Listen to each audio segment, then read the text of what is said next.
बिस्मिल्लाहिर्रहमानिर्रहीम। अस्सलाम वालेकुम। आज मैं आपको पोटैटो बॉल्स बनाना सिखाऊंगी जो कि बहुत सिंपल एंड इजी है। तो चलिए अपनी रेसिपी को स्टार्ट करते हैं। यहाँ मैंने 2 आलू बॉईल कर लिए हैं और इसे बारीक बारीक कद्दूकश कर लिया है। कद्दूकश करने के बाद मैंने इसमें डाली है 2 टेबल स्पून के करीब चॉप प्याज। अब इसमें जाएगा 2 टेबल स्पून के करीब हरा धनिया और यहाँ पे मैंने एक छोटी हरी मिर्च को बारीक काट के डाल दिया है। अब इसमें फ्लेवरिंग के लिए कुछ मसाले जाएंगे जो कि हैं नमक, पिसी लाल मिर्च, हल्दी, पिसा जीरा, पिसा धनिया, काली मिर्च और 2 टेबल स्पून मैं इसमें कॉर्नफ्लावर का डालूंगी जो कि हमारा बाइंडिंग का काम करेगा।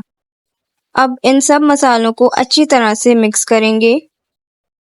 इसे हमने अच्छी तरह से मिक्स कर दिया है। उसके बाद हमने इसकी छोटी छोटी सी बॉल्स बना दी हैं। अब कोटिंग के लिए मैंने यहाँ पर ब्रेड क्रम्स ले लिए हैं।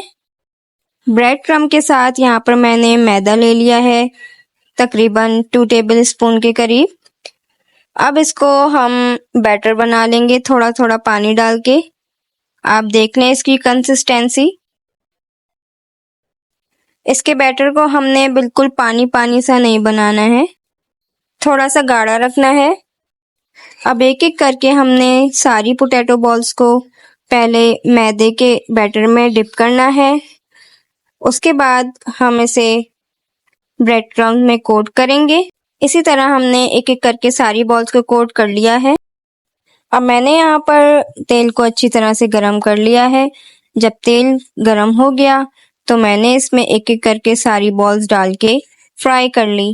तो आपको हमारी ये आज की रेसिपी कैसी लगी कमेंट बॉक्स में कमेंट करना ना भूलिएगा। अल्लाह हाफिज।